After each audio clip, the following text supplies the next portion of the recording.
Hi, I'm Lindsay. Hi, I'm Christy, and we work with Globe International. Working with missionaries, we hear stories of the struggles, the humor, God's goodness, and a little side of crazy. Hey, that's who we are. This is Crazy Missionary Stories. Hello and welcome back to Crazy Missionary Stories. Today we are interviewing Kevin Randall, who has been serving on the mission field for 30 years.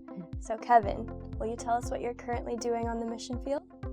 Yes, my husband and I and our girls are living in Nicaragua. We've been there for about 18 years, and currently we are involved in the deaf ministry. And that door opened for us around 2016, and so that covers a large part of our work, working with the deaf community in Nicaragua. Another area of ministry that we're involved in is Elijah's Pantry, which is a grocery distribution program. And we have about 30 families that we serve, and we visit them every month, sometimes more than a month, but our grocery distribution is monthly. And we walk alongside them in whatever needs they have, not just groceries, but medical, and with sometimes they have a crisis in their life. Maybe there's a death in the family, or just whatever experiences in life they have, we walk alongside them. And then also, I'm involved, or have a sewing ministry. This correlates directly with all the other ministries that we do, because we have a deaf and hearing sewing class. We have sewing classes at our ministry center in La Boquita, which doesn't have any deaf people, but it has really poor people, men and women from the community. So it's kind of like a mixture of different kinds of people. Then my husband, Mark, he's an avid surfer. And since we've been in Nicaragua, he first started there working and helping and serving in an orphanage. And then later, he began a surfing ministry. It's very close to the Pacific Ocean, and so there's a lot of people that surf in that area. And so Mark, being a surfer, has really built relationships with these guys and with their families, and has led several to the Lord and does ministry with them. So I would say that all of those ministries are combined and they overlap in many ways. So the surfing, Mark, the Elijah's Pantry, feeding food, grocery distribution, the sewing ministry, and the deaf ministry. So going back, I'd love to hear about how you became a believer and also how you felt the call to missions. Okay, that's an interesting story, because I've been really just thinking about my story recently, because I'm going to be sharing at a church in a few days, the first time, and it is like full circle for me. So I grew up on Pensacola Beach, and I met Mark there, got saved right about a year before I met Mark. And the way I came to the Lord was just through friends, and just through visiting churches in the area and hearing the word preached, and it just opened my heart to Christ. And so when I received Christ, it was such a 180-degree turn for me from the life I had been living. And everything that appealed to me before that just lost its appeal totally. And I had such a hunger and a thirst to know God, but to know Him through His Word. And I hadn't even read the Bible before that. I had no idea what the books of the Bible were, or where to turn. In church, the preacher might tell you to turn somewhere. I had no idea. But God took me from that point and just drew me in and taught me His Word little by little, and just put me in places that He had planned for me to grow and to, become what He wanted me to be. How old were you at that point? I was 18. Yeah, 18 years old when I came to know the Lord. And you were going to church just on your own? Actually, I know this sounds funny, but I grew up going to church, all right? But it wasn't a church that I guess maybe I didn't have open eyes or open heart, you know, because I know they read scripture in the church, and I know they, you know, shared message of Christ in the church. But, you know, I would say that my heart was darkened to the gospel. You know, not that I was necessarily living a super evil life, but my eyes weren't open to Christ. My heart wasn't open to Him. And it was through a friend who I went to high school with, and we were roommates when we graduated from high school. We were in each other's weddings, and we attended Liberty together. But she had gotten saved, and she invited me to come to the church. You know, soon after she had gotten saved. It was Open Bible Church on Pace Boulevard, and that was in 1976. And so I went with her, you know, without even thinking twice, because she was my best friend. And that's really the first time that my eyes were open to the message of Christ, and to surrendering my heart. And it didn't take me long after going just a few times and really hearing the message that one night on my bed, I just, you know, looked up at the ceiling. You know, it wasn't the ceiling I was really looking at, but I was talking to the Lord. And that was the first personal conversation I ever had with the Lord in that moment as well, when I prayed and received Christ. And it's been transformational. Ever since that moment, my heart was totally turned. Right. It was like the miracle of being born again. Yeah. So when did your call to missions come? Well, after I came to know the Lord, it was probably about a year or less later that I met Mark. All right. And that's an interesting story, because I lived on Pensacola Beach. Mark was a surfer, but he was attending Auburn University, so he wasn't in the area a lot. But one day, he and a friend of his came to my house to see one of my sisters. All right, I have 6 sisters. All right, Oh, wow. And this one is she was a surfer. All right, and so they came to talk to her about a surfing trip that a group of them were planning, and that's how I met Mark. And so after meeting him, I saw him a few times at church and at a church in town. And then when he went back to college, we corresponded for about a year. And then it was probably about a year and a half or so later that we got married. And we started attending Liberty Church together. And so that was really my introduction to missions, because, you know, Liberty Church had mission conferences every year, and they had missionaries come in and share their stories. And so we started supporting missionaries, and we didn't have very much money. All right, we were very poor. But I worked at Gaffer's, and Mark, you know, he had a job as well. And so we would make faith promises. All right, we didn't know how we were going to fulfill them, but we made them. So they were true faith promises. They were true faith promises, because we didn't have a lot to begin with. So just for people who might not know what faith promise is, could you just explain that a little bit? Sure. Well, a faith promise is when you, you know, you're on a budget and you make just enough money to pay your bills, and you don't make much more, maybe a little bit, or maybe not quite enough. But you just trust in the Lord that He is going to provide that. You just like step out in faith, believing that God will provide the funds. And I have a little testimony about that. When I worked at Gaffer's in my early 20s, we got a discount there. And so Mark and I were married, and we were trying to furnish our home. And I bought this beautiful couch. It was a Broyhill couch. It was a pit group, just really beautiful. We bought it section by section. And so we loved that couch. but we made a faith promise. And so when it came time for, all of our missionary pledges to be fulfilled, we were short. And so we decided to sell our couch.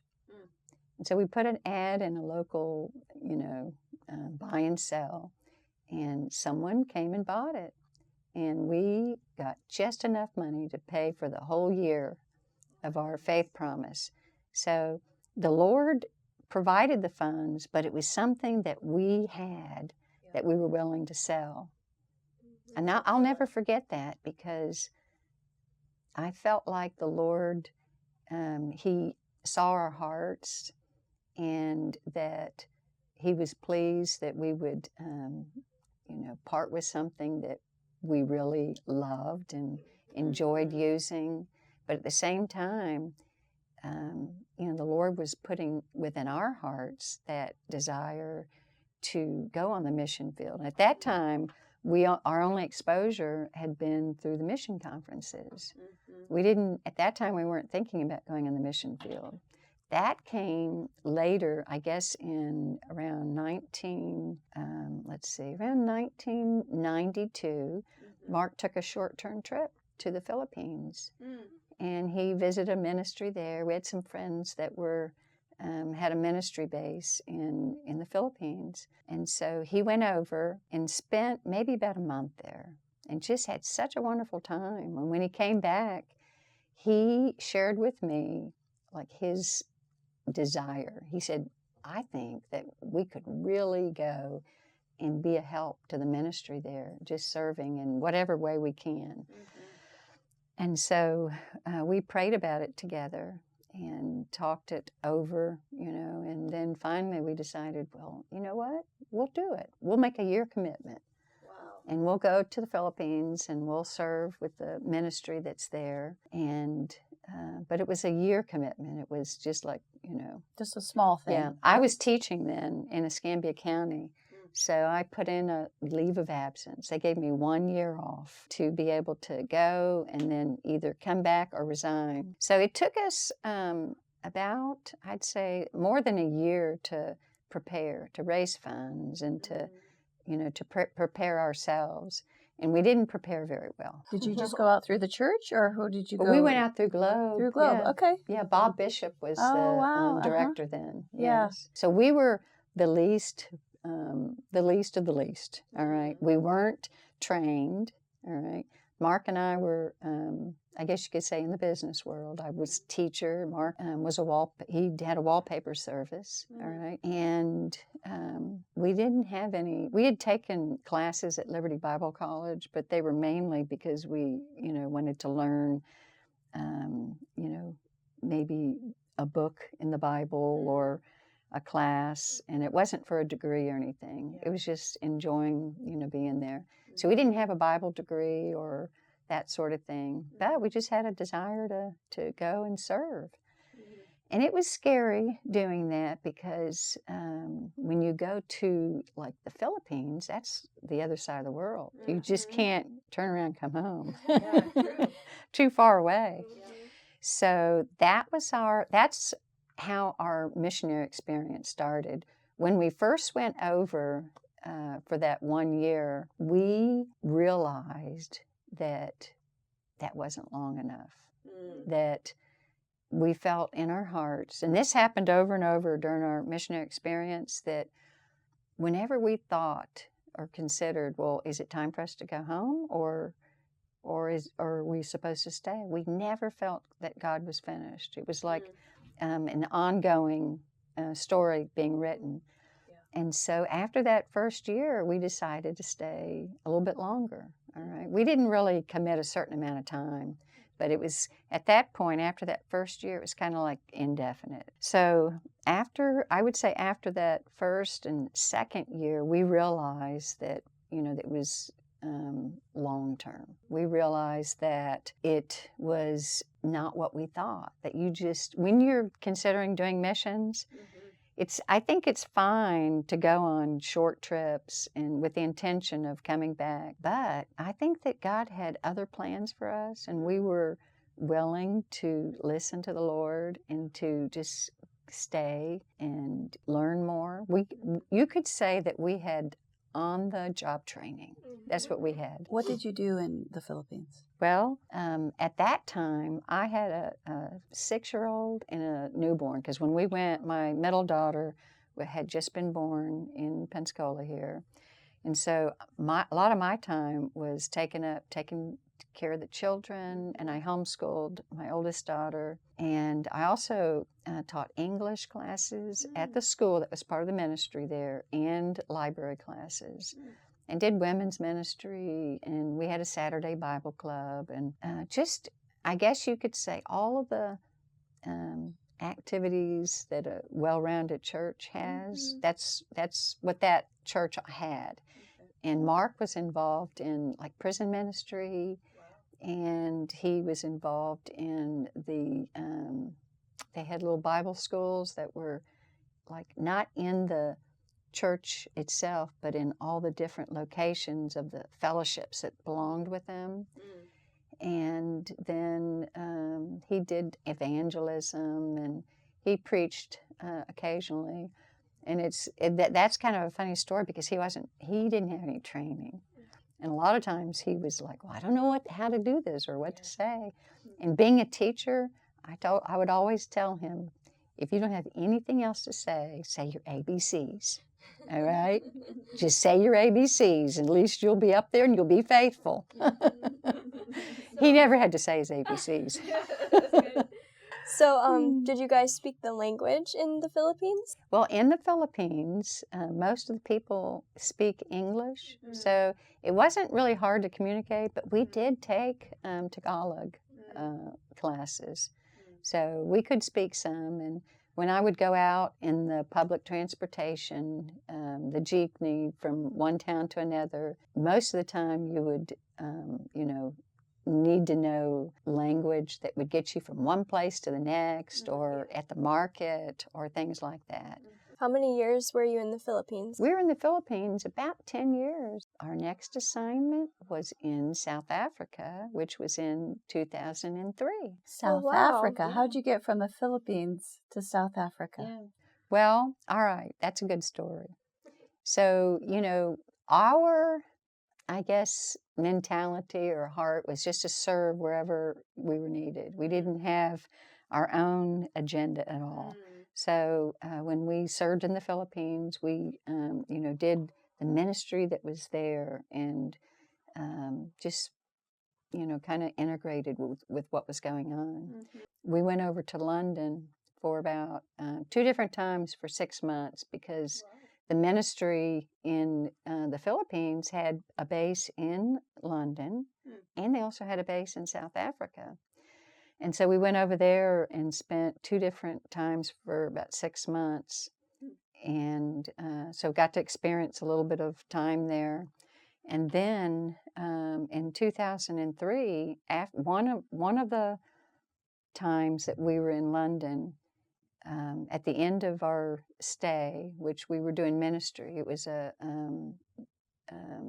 kind of like an inner city outreach center. They had it was an old pub that had been converted into a ministry center. And so they did a lot of ministry there, like youth ministry, Bible studies, and other ministries that complemented that. But they also did evangelism. So around the end of that second time we were there, they asked us, the missionaries that started that ministry asked us if we would help them over in South Africa. They were doing church planting.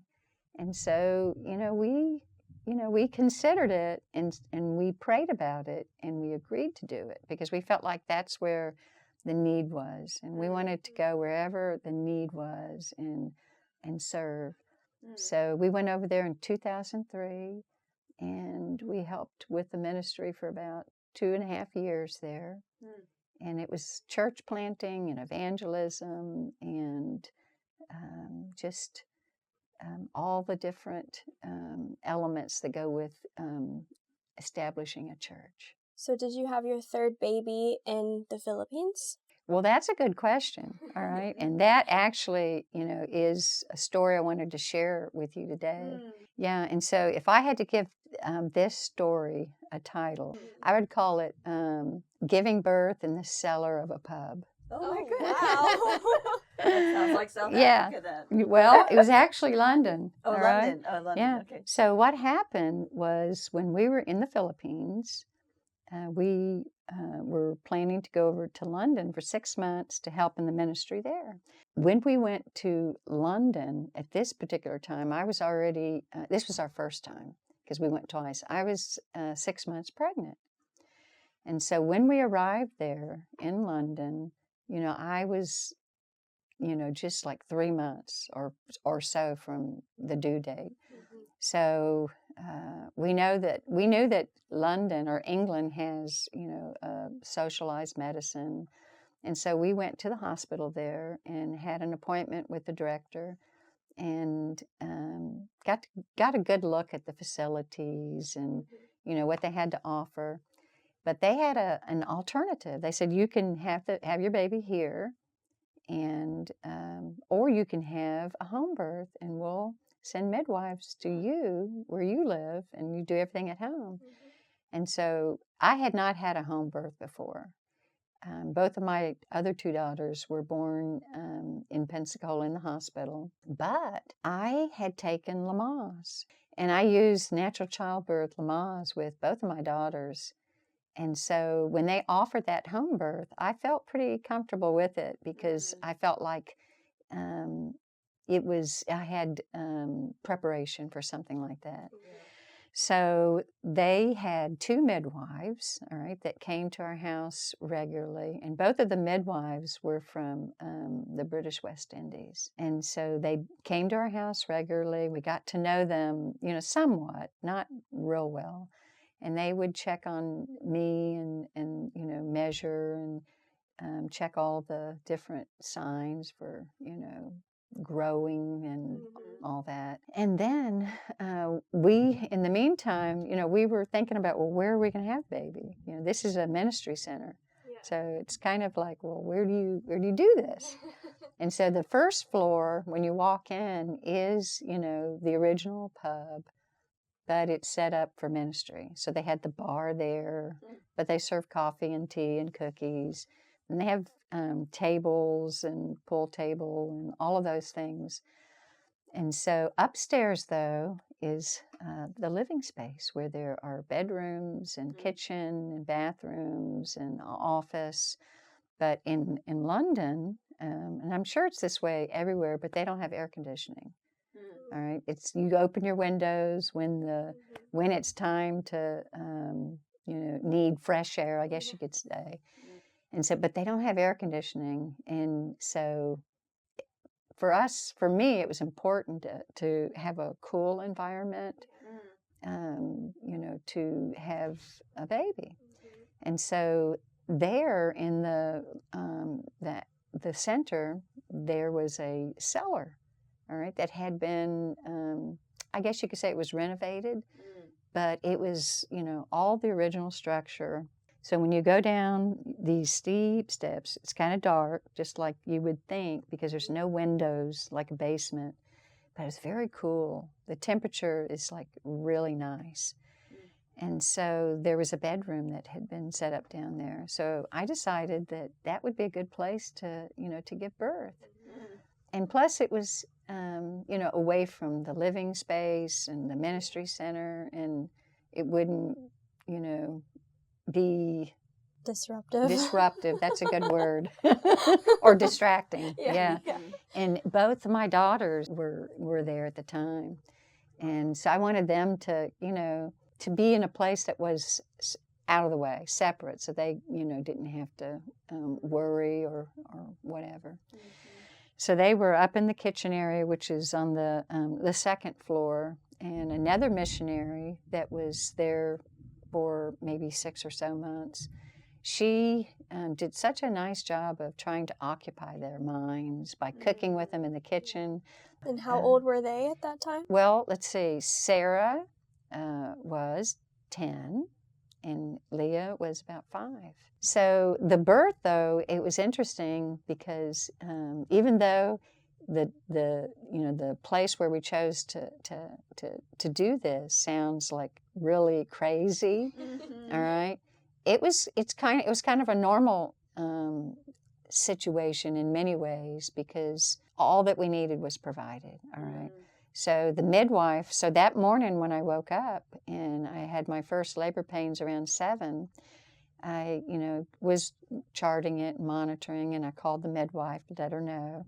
She said, well, call me when you're 5 minutes apart. So later in the afternoon, it was around 4, I was about 5 minutes apart with my contractions.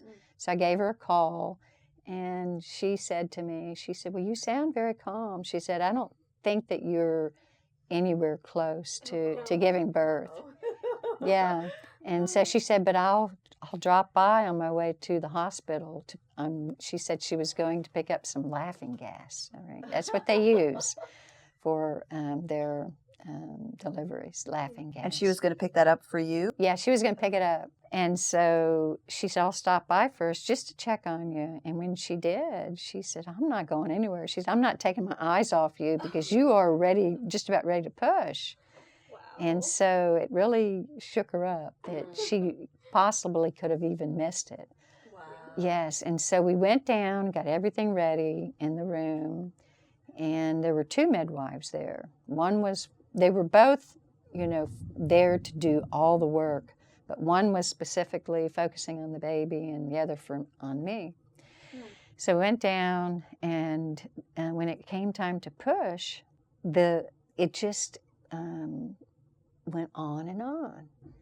It should have come sooner, and it seemed like it was a couple of hours where the pushing just kept going on. And then finally, when I laid down and I was pushing, the baby was crowning, but she just wouldn't come out. It was just like stuck. And so one of the midwives put her hand in, and then she did all these maneuvers, all right? All these maneuvers. It looked like she was going around in circles. And then she pulled out the umbilical cord. So the umbilical cord was wrapped around the baby's neck 3 times. And every time I was pushing, it was choking her. Then after she, did whatever she did, all the maneuvering, and she took the cord off the neck, then real quickly the baby came out. Wow. Yeah. And she was fine? Well, I call her the baby, and I'll tell you why. They laid her next to me, and she was lifeless we recall that it was minutes. All right, that's our memory. It was that it was several minutes. So they laid the baby next to me, and when I looked over at her, I was in shock at the whole thing because it was like touch and go. Like you didn't know if it was going to end well or not. And so she looked like a rubber doll. She really did. That's how I would describe it, just like a rubber doll, no life.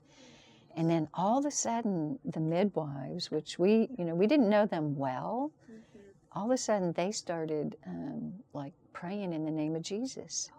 And they were like praying powerful prayers. Wow. Like, in the name of Jesus, breathe. Wow. And then Mark started praying, and he started calling the baby Anna, which we hadn't even chosen that name. We had talked about some names. And so he started calling her Anna, saying, breathe, Anna, breathe. Wow. But it took a while, all right? It was what seemed like minutes, all right? And then finally, at that point, the midwife called, people were sitting on the steps, because we had other missionaries there too that were in the kitchen, like I said, one was sitting on the steps, and said, call an ambulance. And so they did. They called an ambulance. And but the baby, Anna, now she's Anna, all of a sudden she opened her eyes. And I remember her eyes just rolling around. That's what I remember. Her eyes just kind of rolled around. I don't remember her crying or, anything else. I just remember that she was real quiet and that in an instant, her eyes opened and they rolled around. But one thing I failed to tell you was they did CPR on her. All right. So up to that point, they were doing chest compressions, and they had a mask on her, putting oxygen into her. And so when her eyes opened and she looked around, you know, the whole atmosphere changed. It was like relief, such relief. And another thing that happened was across the street from the ministry center was a doctor's office. We knew the doctor. We had visited him and had checkups. And so when the midwife, you know, gave the instructions to call the ambulance, Sarah, who was 10, and another person ran over to the doctor's office across the street. And by that time, I think it was around 7 at night. Yeah, so I started, I'm going to say I started with the midwife about 4, and this took place around 7, so that was a couple hours. And so the doctor came running over, and just about the same time the ambulance got there. And by that time, you know, Anna was already okay, all right? But, you know, she had been in such a stressful situation that they didn't know, you know, what she might need, what I might need. So they took us to the hospital, and we were in under observation, all right, just for about 24 hours, and then we went home. Nothing, you know, no effects for Anna. Wow. Right. Yeah. I guess, you know, with all of that took place, I think the thing that I learned the most, I learned to trust the Lord in whatever. You know, we could have chosen to have Anna at the hospital. We chose to have her there at the ministry center. And God provided in that moment, and the outcome was good. Yeah.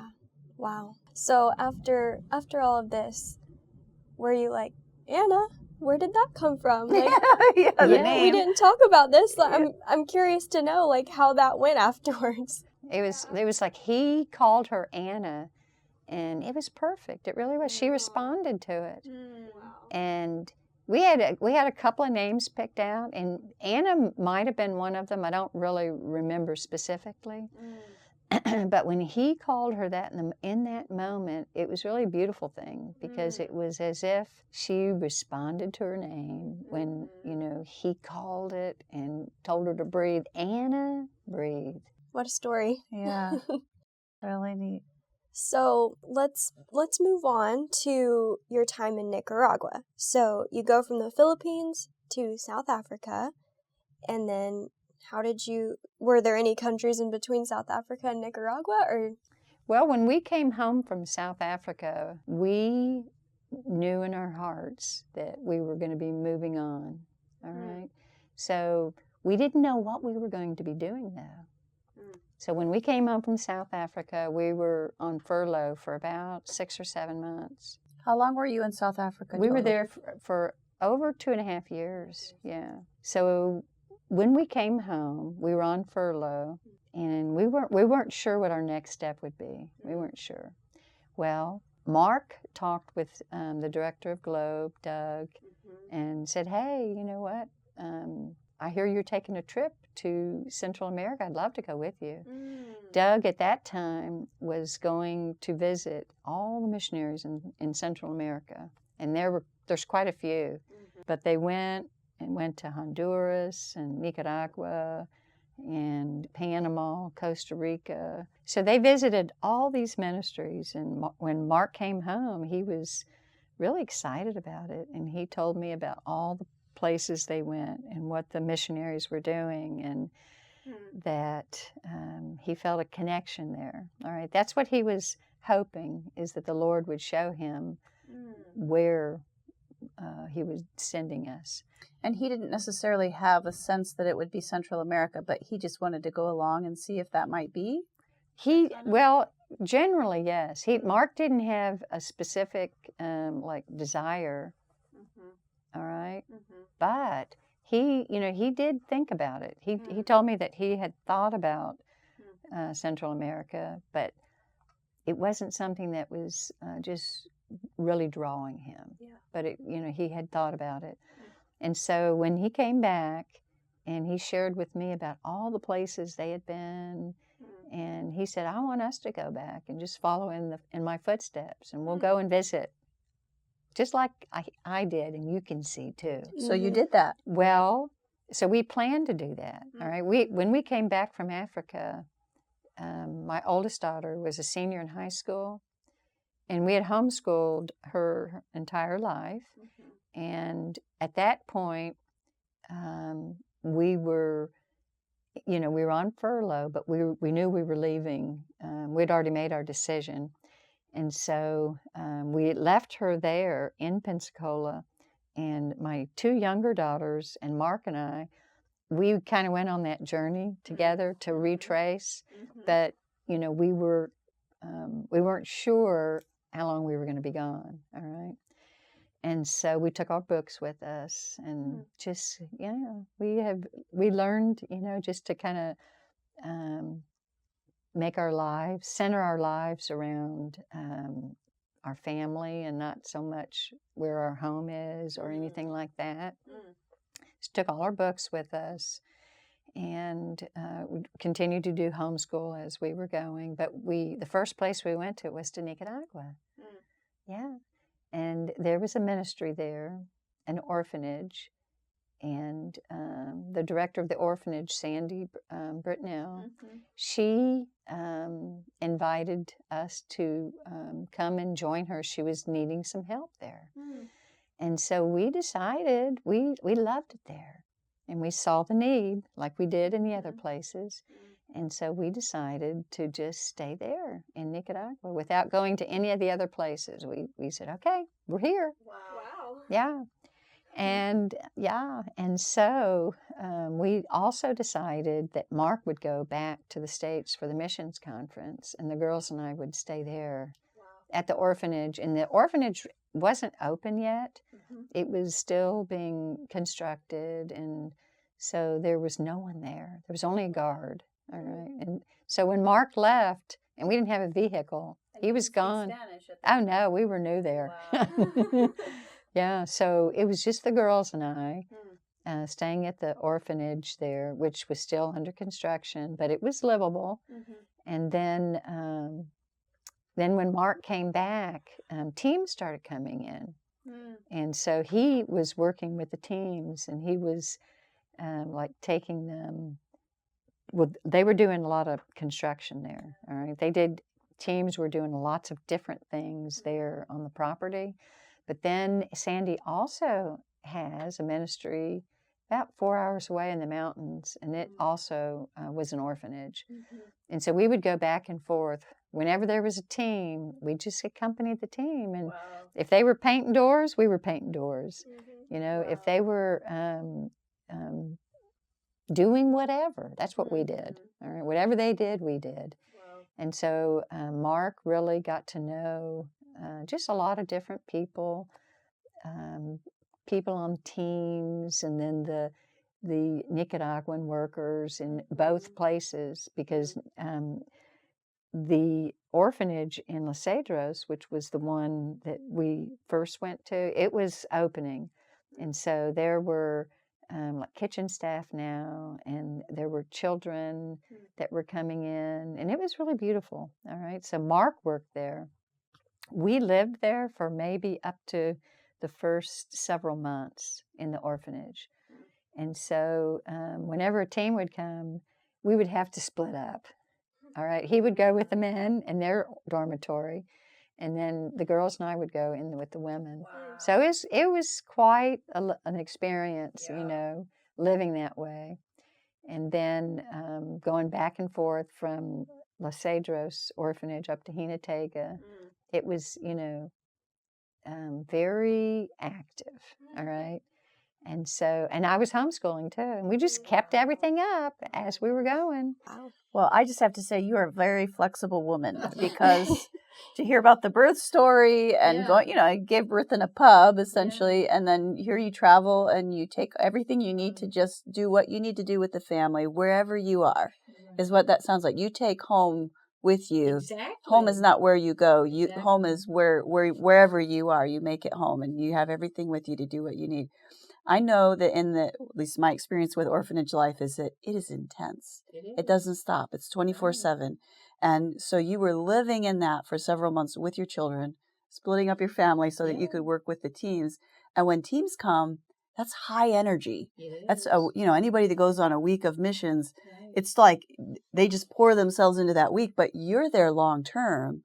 So you're every day, and then you don't get a break when the team leaves. So wow, I'm just well, that was quite a let's see, what would I call it, a transformation for me, because when we first went to the Philippines, I've always been very attached to home, and whenever I left home to go visit a family member, I always was homesick. I always got homesick. So that's when we left to go to the Philippines. I guess I kind of forgot that I had that tendency. So when we went to the Philippines, I was severely homesick to where I felt ill, just kind of not really ill, but I felt ill just being away from home. And that feeling of homesickness I would say it lasted for many years. In the Philippines? In the Philippines, many years I was homesick. And I just had to, I guess there's a lot of it is your mental, like where you focus. And if you keep thinking about those things and you miss, and your family, your home, your past life, if you keep thinking about those things, then you're going to keep longing for them, But still, it takes time to get to that point where you can just lose that. So can I ask a question then related to that? So you felt called to missions, or was it more Mark? Well, when he came back from the Philippines and he told me about his experience, I had not been over to any mission field before, so I didn't really have an idea. But just from what I remembered or knew of missionaries and their stories, that I had that desire to do it. So I had a desire, all right? And we felt like the Lord called us. And when we read Scripture, especially about the harvest is ripe, it always spoke to us, all right? But at that time, I didn't hear, like a voice speaking to me. I did later, though. So you really went, and you were serving, though internally you had this longing for home in the U.S., but you just stayed. What made you stay? Well, and keep going? Yeah, that's a good question, because I really struggled with homesickness, like I told you, especially the first couple of years, first 3 or 4 years, and I did cry a lot, in private. Nobody saw me, all right? And I wrung my hands at times, all right? Just kind of, because, you can't help it. You live in a natural body, all right? And it takes time to, to change that, to lay that down, and I guess, take on that spiritual place that takes its place, all right? And so the first couple of years was really hard, and I did struggle a lot, but I prayed. And many times, like in the Philippines, we lived in the ministry center. We always lived in ministry centers, all right? So there was no element of like, this is your home, all right? So people were coming in, and I wonder if that was part of it, that you didn't have a home. That was your specific space. It was the ministry space I and don't your think home. it was, because I already had that tendency. I think that my makeup is a homebody. All right, and I attach myself, and I love home. All right, and Pensacola is my home, even though I wasn't born here. But I feel that sense when I come here that this is home. But I'm just crying out to the Lord, asking Him to help me. I remember one day in particular, I went into what I'll call the prayer closet. It was the bathroom. But I didn't have to go to the bathroom. I was going in there to pray, but because there's not a lot of privacy there. So I went into the bathroom, the prayer closet, and I was crying. And I said, Lord, I said, you must not love me, because look at me. Look what you've done to me. It was all me. It was 100% laying down my life, all right, laying it down. It was just a process. And the Lord spoke to me so clearly. And He said to me, and I heard His voice like it came through into my thoughts from a different place. And He said to me, He said, I proved my love to you when I sent my Son to die on the cross. And when I heard that, I said, wow, I think I can do this. Wow. You're right. You do love me. That my situation here has nothing to do with your love for me.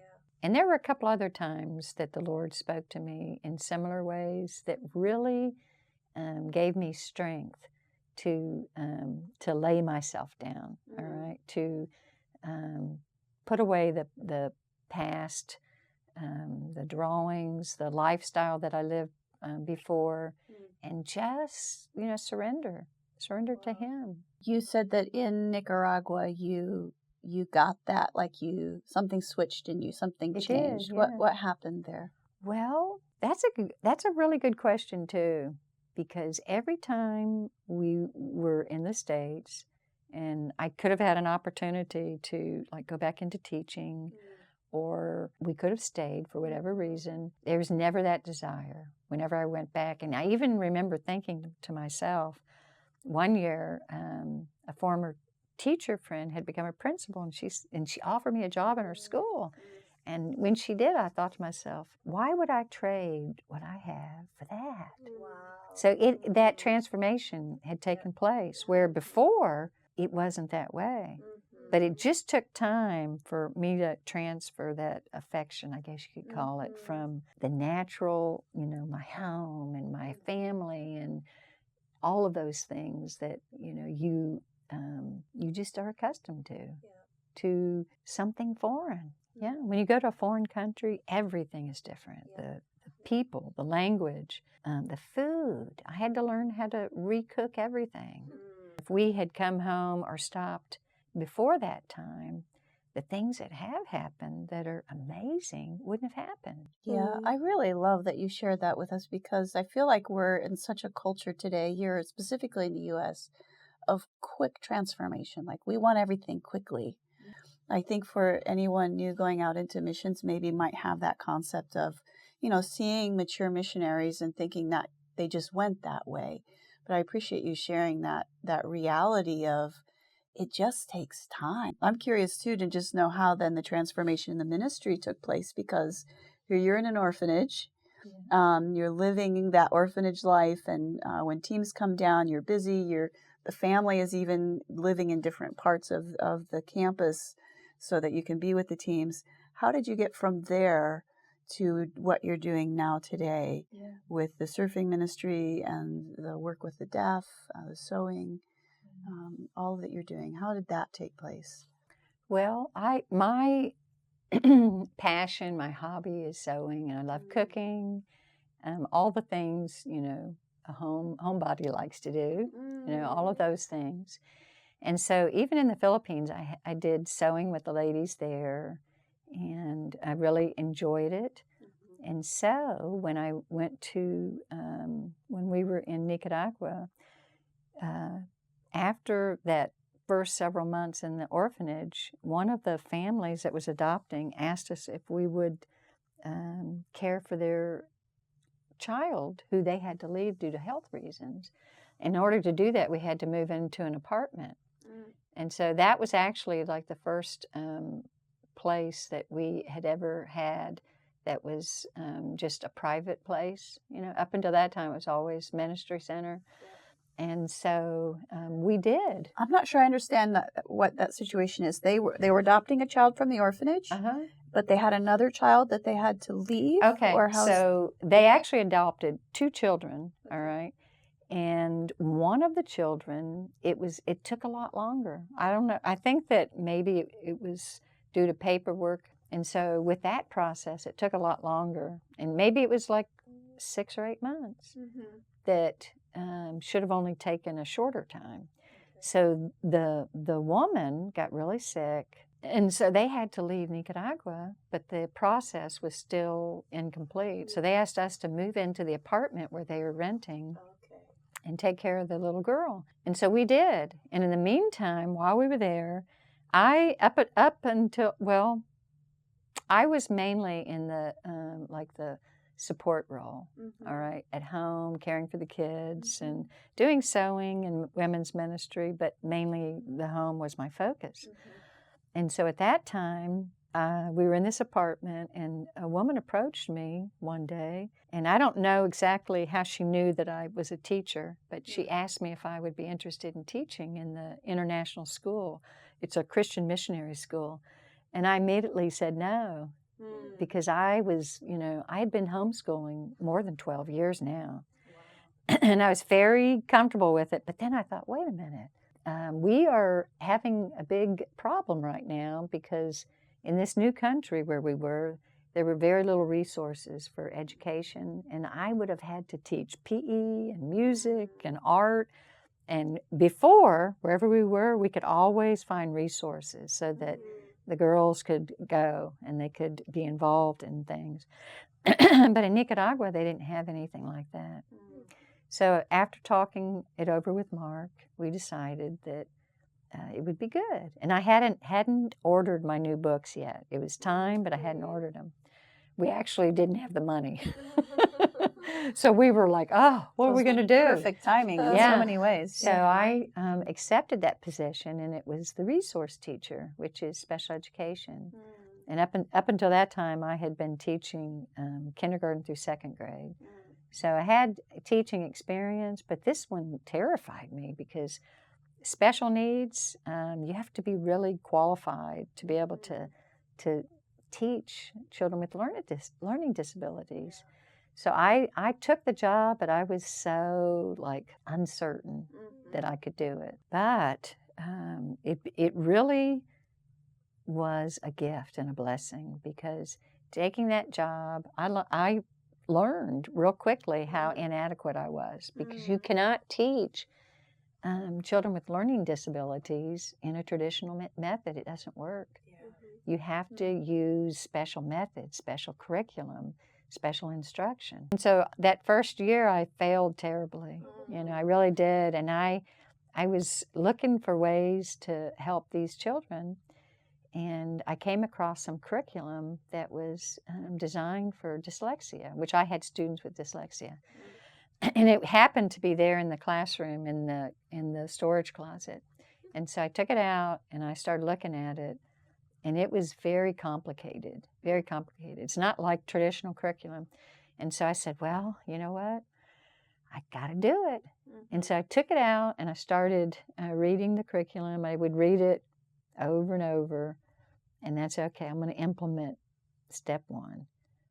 And I would keep teaching traditional, because that's all I knew, but I would implement step number 1 in this new curriculum that I found for dyslexia. And it was very effective. And then I would get comfortable enough, and there's 6 different components to this program. And then I would go on to the next one until finally I could teach all the components and put them together in a way that it was very complete. And so I just kind of got rid of all the other curriculum, all the traditional curriculum that I had been using, and I only used the curriculum for the dyslexia program. And This program is designed for dyslexia, but it also is designed for children who are learning English as a second language, which I was teaching, you know.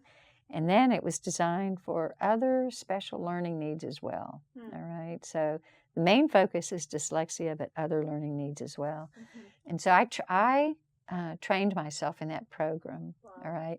And then I asked for help, and some professors from different Christian universities came for visits, and they would just visit the school, and they were, you know, interested in missions.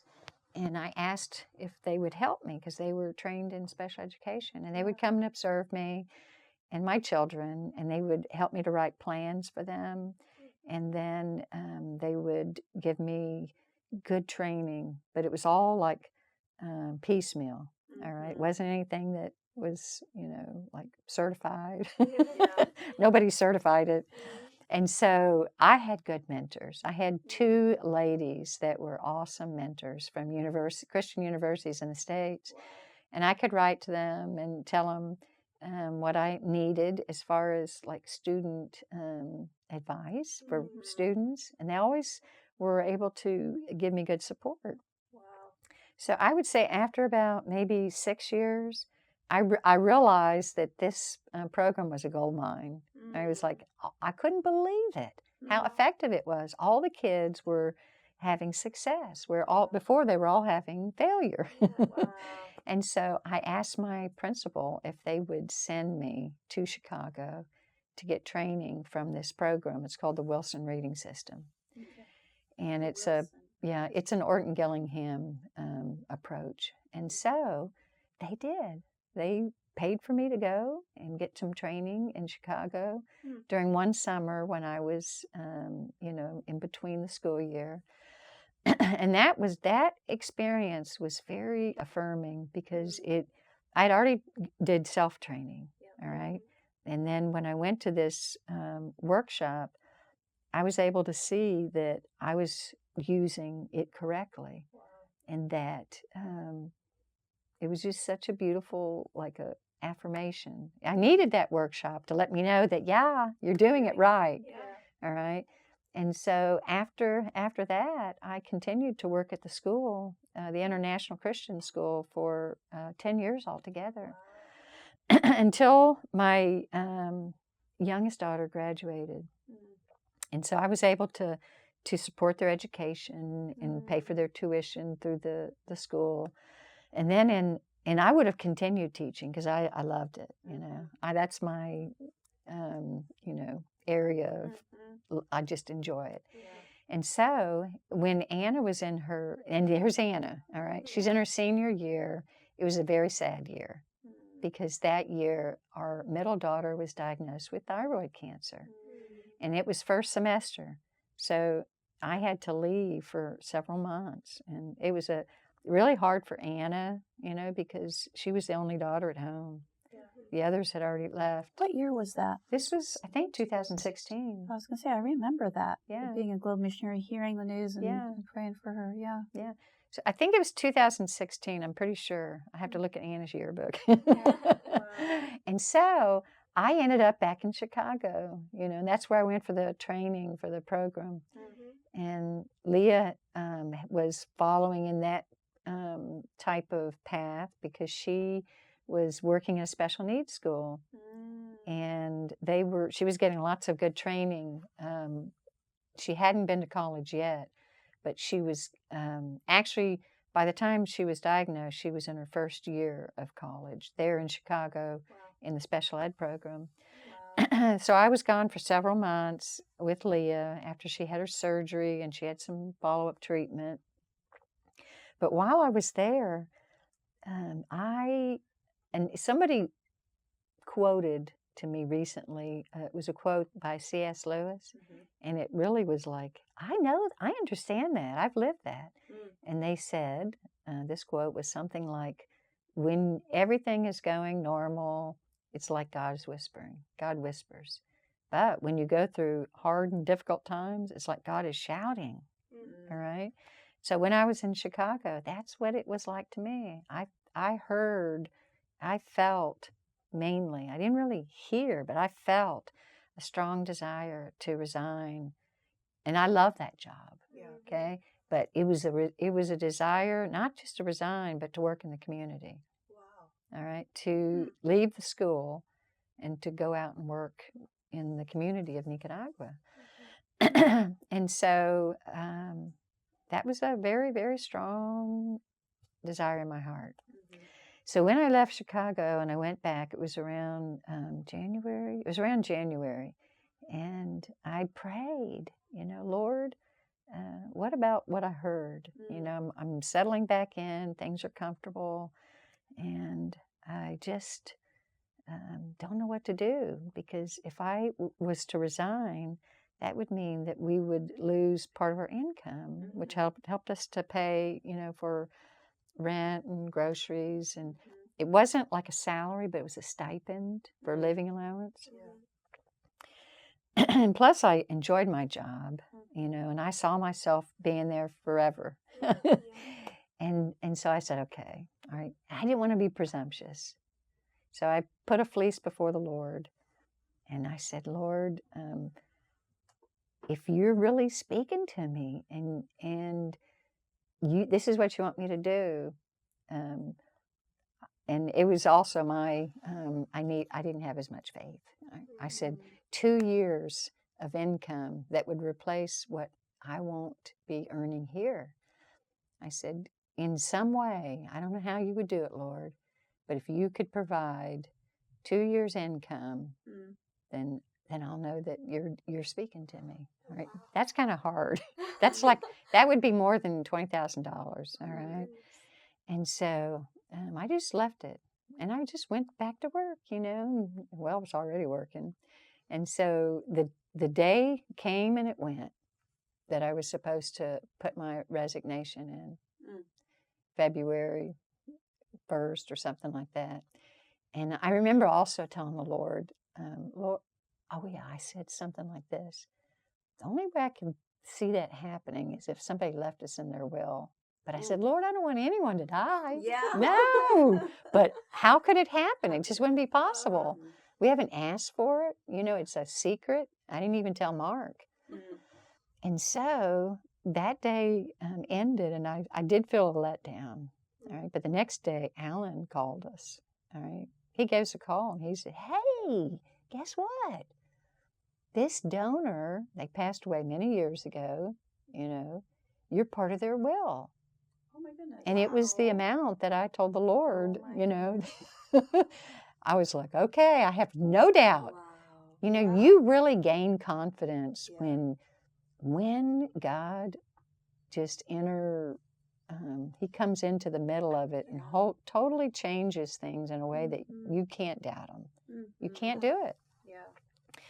So, and this couple, elderly couple, had mentored Mark and I, and every time we came home, they were walking beside us and spending time with us, and so yeah, it was unbelievable. That's amazing. So from there, then you let go of that job, because the Lord answered that. Right. I finished my year out, and I trained someone. Okay. All right, because they needed training. Yeah. So they knew how to do it. The girl who came into my place was also a regular classroom teacher. And so I trained her in the Wilson program. And then, I didn't know what I was going to do. I had no idea. Yeah, so how did you start working with the deaf? Well, okay, that's a good story. That's a good question, because I had no plan. I was just like, okay, Lord. All right. I kept doing other things, like we do the Elijah's Pantry, and I did sewing ministry. And but when we would do Elijah's Pantry, we'd go into people's homes. And so I went into this one home and was visiting with the family, and the mother called her daughter out from a dark room, very dark, okay? And she came out, and she greeted me, and then she backed back into the room. Oh my goodness. And she didn't have any language. She was already in her 20s. And so I was just terribly shocked. And I asked her mother if I could take her to a special needs center and get her evaluated and make a plan for her. And she agreed. So we all went, the mother, myself, and her daughter. we went to the special needs center, and they made a plan for her. They said, okay. And they had someone there that knew sign language, and she knew nothing. She had no communication. She had a lot of emotional problems due to pent-up frustration. Like her mother said she cried herself to sleep every night, that she had a lot of anger and outbursts. And yeah, it was really hard for the mother and the daughter. And she had been isolated. Her mother never took her out. And the girl wouldn't go out if her mother wanted her to, because she had so much fear of social interaction. And so they made up a plan, and it was first hire a tutor to teach her in-home basic sign language, vocabulary, and then she can enroll in the deaf school. There's one in Managua, and then she can have others to communicate with, and she can be learning like all the different areas of, subjects. And then she needed to learn a vocation, and her mother needed to learn sign language. And her mother wasn't real cooperative. She wasn't really interested, but she would do it when I would ask her. She was always willing whenever I would ask her, and be there with them, all right? She cooperated in that sense. And so it took me months, probably up to a year, to find a sign language teacher. That's how few and far between it is for people to know how to communicate with the deaf there. So I found one. It's interesting. It was a former student of mine at the school. I also taught high school Bible. All right. So you wear especially in a missionary school, you wear many hats. So 2 years, she took sign language in her home. And I remember her first spontaneous language was after months and months. It was like, your shoes are dirty. And they laughed so hard. And it was more laughing like joy because she could say it. Yeah. And her sign language teacher, had on white shoes that were really dirty. Yeah. So it was something to celebrate. Then when it came time for her to attend the deaf school, she was unwilling because she had so much anxiety of being out in a social situation. I can't even imagine. 20 years she was isolated in her room by herself, and then to go out in public like that. Yeah, so we had a meeting there in her house with her mother, her niece, who she was close to and had been learning sign language, so they could communicate somewhat. And then me and another friend. And we asked, in a conversation now, what can we do? How can we support you to be able to go to the deaf school? And so she said, she was able to communicate that it was because of fear. She had such fear. And so we said, well, how about if we go to a Christian psychologist who knows sign language? And everyone agreed, even she agreed. But she said she would only go if we all went with her. So there was me and her mother and her niece and her, so 4 of us. So for about 6 months, we all went to the Christian psychologist who did sign language. And it was really, I'm glad I was there. I wasn't there for every session. I would take them every session, but some sessions were just Adalia, just her, so that she could talk privately. And some were just the mother. And then some were daughter and mother, so that they could work things out. And then others were all of us. So some of her questions were, why am I different? She had no idea that deafness made her different from everyone else. And why is my sister married and have kids and I am not? She wanted to know what happened to her grandmother, who disappeared one day when she was younger. And of course, she passed away. But Adalia didn't know that. And so she had a lot of questions that the psychologist was able to communicate to her. Maybe not fully. She did a lot of things by drawing pictures. She drew her grandmother in heaven, with a smile on her face, and many other things that different ways that she communicated. They did a lot of therapy with art, making things and drawing and that sort of thing. So then after about 6 months, I guess, psychologist told us that she was ready. She didn't think she was, and we didn't know. All right, okay. So everything they told us, we just went on it. We said, okay, it's time. So, but she still wouldn't go to the deaf school alone. And that was where I learned sign language, because she agreed to go if I went with her, if her mother went with her niece went with her. So the four of us. Yeah. This went on for years. Wow. But she was it was making you learn It at was. the same time. I was right there with her in every situation, because she wouldn't do it alone. Yeah. I wasn't with her when she was being tutored the first 2 years, because it was in her home. And she didn't have that need.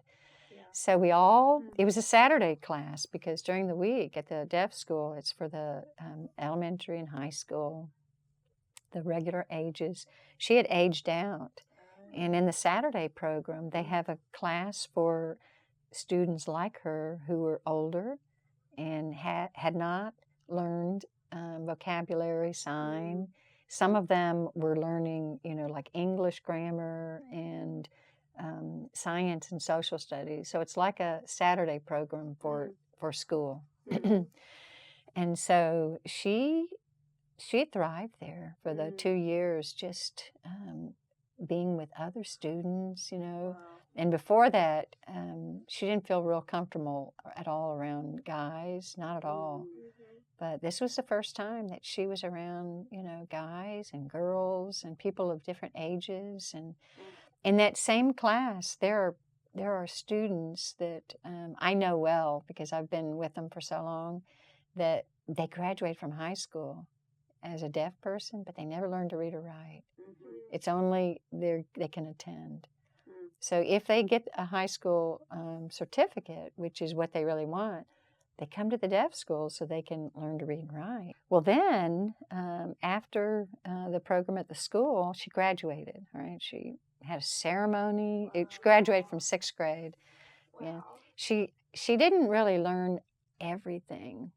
All right, because she still is going through like a developmental stages internally, mentally, and she still counts on her fingers when she adds and subtracts. All right, because she hasn't learned that developmental process from concrete But she can to communicate abstract. now. Oh, perfectly. Yeah. That's a huge difference. Right.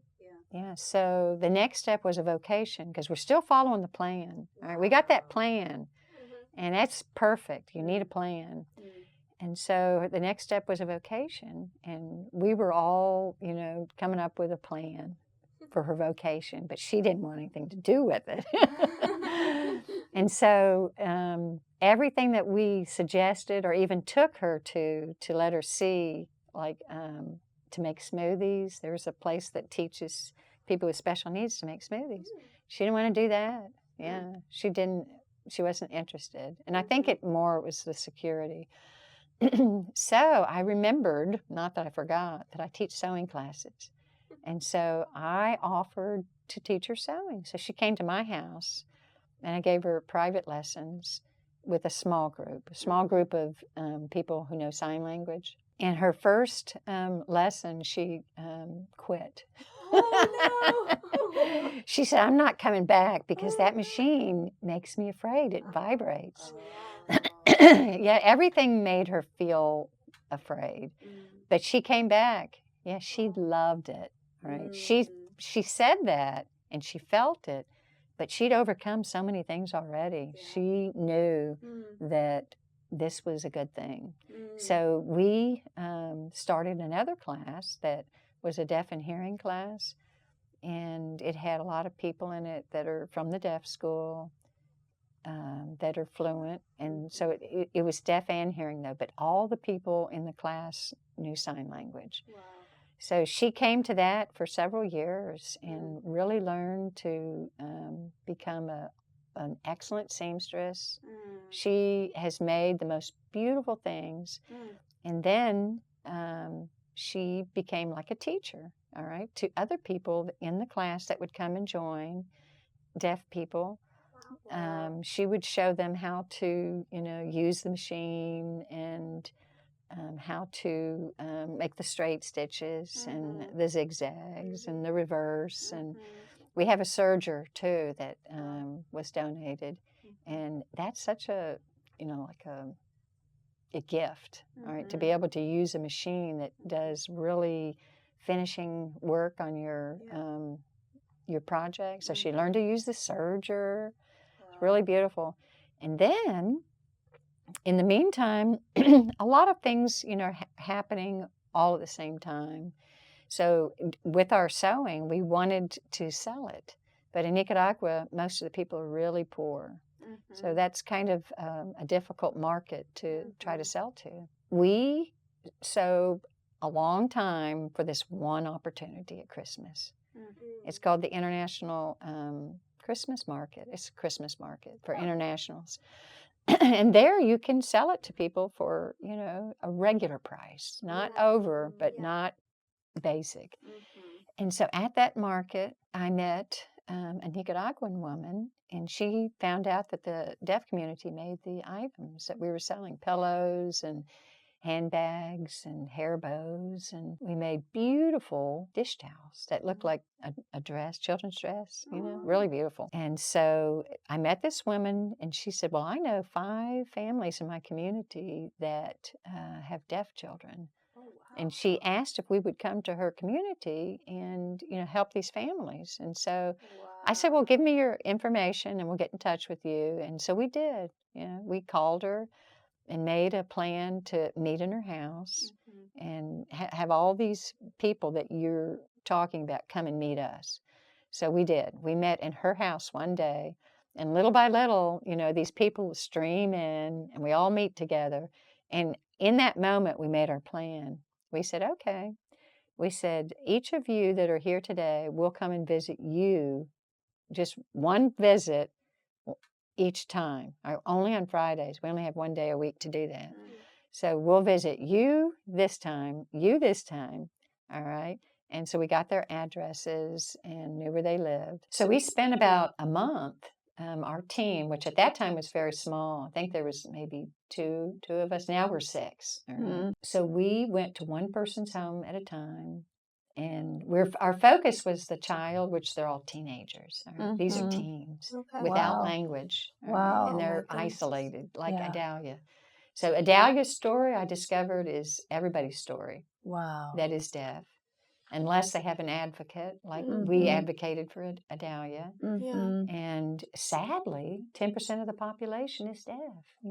If you research, and I couldn't believe it, and I had to ask a lot of different people about it, and it's true. And it's mostly due to health, medical, where, meningitis as a child or something that affected their hearing and caused hearing loss. Wow. So we spent that month, and we would visit each family, and we would talk to all the family members, and that families there, live generations, all right, together. And so we would offer them all to participate and tell them about the benefits. And we would take some kids with us from the deaf school to demonstrate, what sign language looks like, because they've never heard of it. And oh my goodness. A lot of That's times, incredible. Yeah, a lot of times the families weren't interested. I would say most of the time they weren't interested. I wonder why that is. I do you would too. think you would want to communicate with your Yeah. child that hasn't been able to Right. communicate for their whole life. Yeah. I wonder if maybe they feel responsible. Well, that's part of it. There's a lot of like a cultural thing there, and I don't understand it all, but I do know from other, like at the special needs center I was telling you about, usually there's going to be one advocate or maybe 2, but it's not hard if there's one advocate that they can influence others in the family to really support the needs of that child with special needs. But for the most part, children with special needs, not just deafness, are neglected, and it could be that they see it as a shame. They're ashamed, or maybe it's like they feel it's a sin that they did something wrong to cause this to happen, or there's just a variety of reasons. Yeah. But we just do our best to encourage them. Yeah. And so each one of these places where we went and talked with them, we spent a long time sitting and talking and trying to gain their trust. they all agreed that the child could come, and in each situation, it was the mother that came. All right, no one else, just the mother. Mm-hmm. And there's lots of people that could come. Yeah. But in each situation, the mom has accompanied their child to the class. And so they still do, because they have to. The child can't come. They're teens. They can't come by themselves. Yeah. And so after a month, we planned our first class. And that was like 2 years ago. Wow. Yeah. And so we rent a space in this little village called Masatepe. It's about 40 minutes from Managua, which is our home. It's not our ministry base. That's in another place, in La Boquita, okay? You're all over the place. Yeah. So, yeah, we go there every Friday. Even while I'm gone, they're sending me pictures of all that's going on. We try to incorporate other things besides sign language. For the first year, we just basic sign language, all right? We're going to get this down, and then we'll branch out. So after the first year, we started with some sewing classes, because these are teens that are a little bit older, and their moms. So we want their moms to be focused on as well, to have something, like wonderful thing coming their way. All right. And so we are teaching sewing classes there now to the teens and their moms. We take them on field trips where we rent a bus, which we're raising funds for a ministry van. We won't have to be renting vehicles all the time. And we pick them up with their families, and we take them to like our ministry center at La Boquita. It's right on the ocean. And we have a nice tide pool there, which basically there's a huge rock wall that protects them from the ocean. Just a huge wall. And it almost looks like it's made to be a swimming pool. And in front of it, there's a tide pool. All right, so it's like all rocky, and this tide pool that comes up to your knees, so it's real safe for them to swim. That's neat. And they get to be right there at the ocean, experiencing, that outdoor lifestyle. Nice. So yeah, and it's been very, very adventurous. Sounds incredible. What a great opportunity to give new life to somebody. And I mean, even just within like unreached people groups, thinking of unreached people groups, I know that we prayed one time, we try to pray every week for unreached people groups here in the office, and the deaf were one of them we prayed for, and not realizing how many deaf there are that really they don't even, they're an unreached people group, actually. Yes, they are. They are around the world. The deaf are an unreached people group. Yeah. And you're going in and just by what happened began to offer a new life, and that's not even spiritually. Just being able to now communicate is giving a new opportunity, a new life to these kids, or even young adults at 20 years old, an adult who couldn't even communicate. And that's not even speaking spiritually. Right. And now the opportunity to learn more about Christ, and what a great opportunity. Yeah, thank you for sharing all that with us. That's really exciting to hear what you're doing now, and just step by step, following the Lord. It is. And it's all as, it's like we're growing little by little, and we're adding things only because the need is there. Yeah, we didn't start out with a vision of what would happen. It's just the Lord has opened it, and He's led, and He's provided. It's amazing. Yeah, it's really cool. Yeah. Well, thank you for sharing that with us, Kevin. Yeah, thank you so much. Thank you for being here. I feel like we could do a whole nother hour with you. Yeah, oh my goodness. Well, I got a lot more stories, so I'll be back. Well, thank you so much, and we will see everybody next time. Right. Well, thank you. Thanks for having me. I appreciate the opportunity. I really do. Thank you guys so much for listening to Crazy Missionary Stories. If you are listening on Spotify, don't forget to follow us and give us a 5-star review. If you're on YouTube, don't forget to subscribe, and of course, share it with your friends. Thank you guys for listening. See you next time.